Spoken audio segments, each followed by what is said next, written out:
Hello friends, आइए आज हम डी ब्रॉगली के तरंग समीकरण को समझते हैं। डी ब्रॉगली के तरंग समीकरण को समझने से पहले हम डी ब्रॉगली के कुछ कल्पनाओं को समझ लेते हैं। डी ब्रॉगली ने मुख्य रूप से दो प्रकार की कल्पनाएं की। पहला, उन्होंने कहा कि पूरा ब्रह्मांड तीन चीजों से मिलकर बना है। कौन कौन सी चीजों से मिलकर बना है? ऊर्जा, पदार्थ और विकिरण। ठीक है, पूरा ब्रह्मांड तीन चीजों से मिलकर बना है। तो तीन चीजों से मिलकर बना है, कौन कौन सा? एक ऊर्जा, दूसरा पदार्थ और तीसरा विकिरण। अगला पॉइंट यहां पे हम देख सकते हैं कि उन्होंने कहा कि यदि विकिरण की दो प्रकार की नेचर होती है, यदि विकिरण की द्वैत प्रकृति होती है,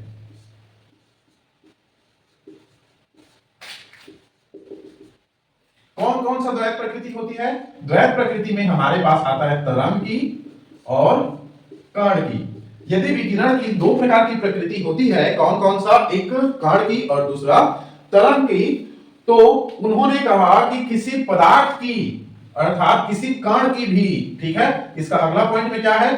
तब कण की भी दो प्रकृति होगी। दो मतलब की द्वैत, ठीक है, तो कण की भी द्वैत प्रकृति होगी। कौन कौन सा द्वैत प्रकृति है? द्वैत प्रकृति का यहां पे मतलब है तरंग का और दूसरा कण का। ठीक है, तो इन्होंने दो प्रकार की कल्पनाएं की। पहला तो पूरा ब्रह्मांड पदार्थ, ऊर्जा और विकिरण से मिलकर के बना हुआ है। विकिरण मतलब की प्रकाश। दूसरा, उन्होंने कहा कि यदि विकिरण की द्वैत प्रकृति होती है अर्थात कण और तरंग की, तो यहां पर हम देख सकते हैं कि कण की भी दो प्रकार की प्रकृति होनी चाहिए। कौन सा? एक तरंग की और दूसरा कण की। अर्थात इसको यदि हम डी ब्रॉगली के तरंग समीकरण का स्टेटमेंट लिखना चाहें, ठीक है, उसका कथन लिखना चाहें तो कैसे लिखेंगे उसके कथन को? प्रत्येक कण के साथ में तरंग प्रकृति जुड़ी होती है। ठीक है, प्रत्येक कण के साथ तरंग संलग्न या फिर संलग्न को जुड़ा होता है। इसे क्या कहेंगे? द्रव्य तरंग कहेंगे।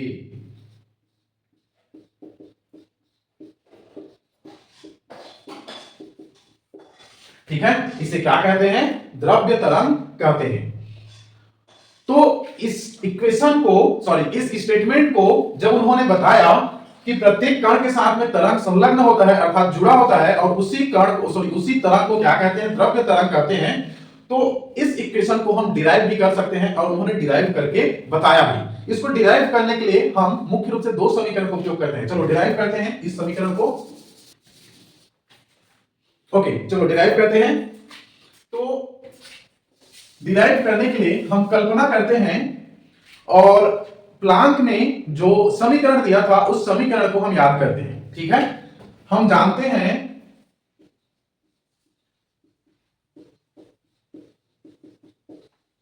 कि यदि न्यू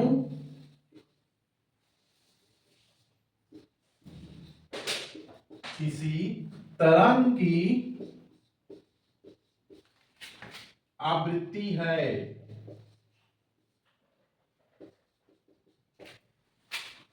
तो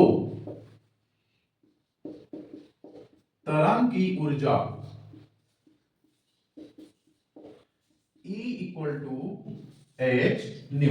ये समीकरण एक है। ठीक है, अर्थात यदि न्यू क्या है? किसी तरंग की आवृत्ति है। ठीक है, मान लो एक तरंग है, ये हमारे पास ये तरंग है और इस तरंग की आवृत्ति कितना है? न्यू है। ठीक, आवृत्ति मतलब क्या होती है कि एक सेकंड में कितना बार ये ऐसे करके चक्कर लगाया, तो कितना बार चक्कर लगाया? न्यू बार। तो ठीक, मान लो कि कोई एक तरंग है जिसकी आवृत्ति कितनी है? न्यू है, तो उसकी ऊर्जा कैसी होगी? E equal to H nu होगी। तथा हमें एक और समीकरण पता है क्या, यदि m द्रव्यमान के फोटोन का वेग c हो तो ऊर्जा को हम कैसे लिख सकते हैं, तो ऊर्जा E इक्वल टू होता है m इंटू सी का स्क्वायर। इसको किसने दिया था, इसको दिया था आइंस्टीन बाबा ने, ठीक। इसको किसने दिया था, इसको प्लांक ने दिया था, और इसको किसने दिया था, आइंस्टीन ने दिया था। यहां पे h क्या है, h है प्लांक कांस्टेंट, ठीक है। यहां पे लिख देते हैं, जहां h बराबर प्लांक नियतांक है, ठीक। चलो इतना नहीं लिखोगे, फिर भी आपको ये दोनों इक्वेशन पता होना चाहिए। कौन कौन सा, E equal to H nu, आप एग्जाम में डायरेक्ट भी लिख देना, E equal to H nu, और दूसरा E equal to m dot C का स्क्वायर। तो देखो दोनों जगह पर, यहां पर भी E है और यहां पर भी E है। इसका मतलब ये है कि हम इस E के मान को यहां पर रख सकते हैं। अतः समीकरण 1 व 2 से, ठीक, इस E के मान को h न्यू को लाके यहां पर रख देंगे, तो h न्यू इक्वल टू कितना, m इंटू सी का स्क्वायर, ठीक है इतना, ओके। यदि हम इस न्यू के मान को रख दें तो न्यू इक्वल टू कितना होता है, देखें क्या, c बराबर होता है कितना, लेमडा न्यू। तो लेमडा को उधर भेज देंगे तो कितना, c अपॉन लेमडा बराबर न्यू, अर्थात न्यू के जगह में हम रख सकते हैं c अपॉन लेमडा। तो या कितना, h, ये है ना, चूंकि c upon lambda, c upon lambda equal to कितना, m इंटू सी का स्क्वायर, ठीक है। यहां भी c, यहां c का स्क्वायर, तो क्या एक c कटेगा, हाँ एक c कट जाएगा, ठीक। तो ये वाला c और यहां का स्क्वायर कटेगा। चलो काटने से पहले हम इसको शिफ्ट कर देते हैं। क्या मैं इसको 8c upon lambda equal to m c का स्क्वायर लिख दूं, तो लिख सकते हैं, कोई खराबी नहीं है, ठीक है। चलो मिटाते हैं, ऊपर में लिखेंगे। अब देखो हमारे पास क्या इक्वेशन बचा, हमारे पास बचा 8c upon lambda equal to m dot C का स्क्वायर। इसको इधर भेज देते हैं, इसको इधर भेज देते हैं। तो क्या मैं 8c upon m dot C square equal to lambda लिख दूं, तो लिख सकते हैं। यहां का c और यहां का स्क्वायर कटेगा, तो 8mc इक्वल टू कितना, लेमडा। ये जो m इंटू सी है वो है क्या, ठीक, तो वही तो हमारे पास मोमेंटम है, ठीक है। तो h upon p equal to lambda, ये आया। जहां हम लिखते हैं या डिस्क्राइब भी करते हैं, जहां या फिर यहां लिखते हैं, ठीक है। यहां m dot c equal to p equal to है क्या, ये तो ये फोटॉन का संवेग है, ठीक है। फोटॉन का संवेग है, तो हमने तो संवेग को कैसे पढ़ा था, हमने संवेग को पढ़ा था v p n into v, ऐसे ही पढ़े थे ना।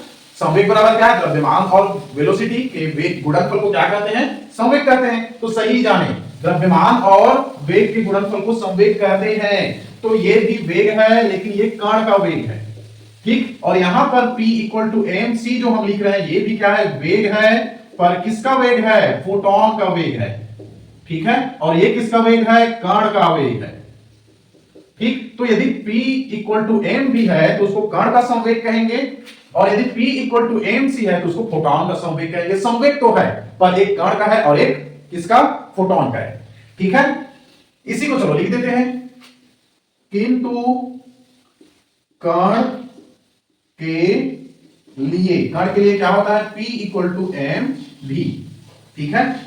अतः कितना होगा, चलो लेमडा को पहले लिख देते हैं, lambda equal to h upon p की जगह में क्या लिखना है कण के लिए, m भी। तो ये जो p equal to, sorry, lambda equal to h upon m भी है, ये क्या है, ये कण के लिए तरंग समीकरण है, ठीक है। इसी को आपको लिखना है, ठीक है। इसको यहां पे लिखा हूं, उसको आप नीचे लिख देंगे, या कण के लिए तरंग समीकरण है। तो डियर फ्रेंड्स बस आपको यहीं तक करना है। ये वाला तो प्रीवियस वाला का था, ये वाला किसमें का था, पिछले वाले का था जो बचा हुआ था। ठीक, तो हमने यहां पर डी ब्रोगली के तरंग समीकरण को क्या कर लिया है, डिराइव कर लिया है। आपको यहीं तक इसको लिखना है, ठीक है।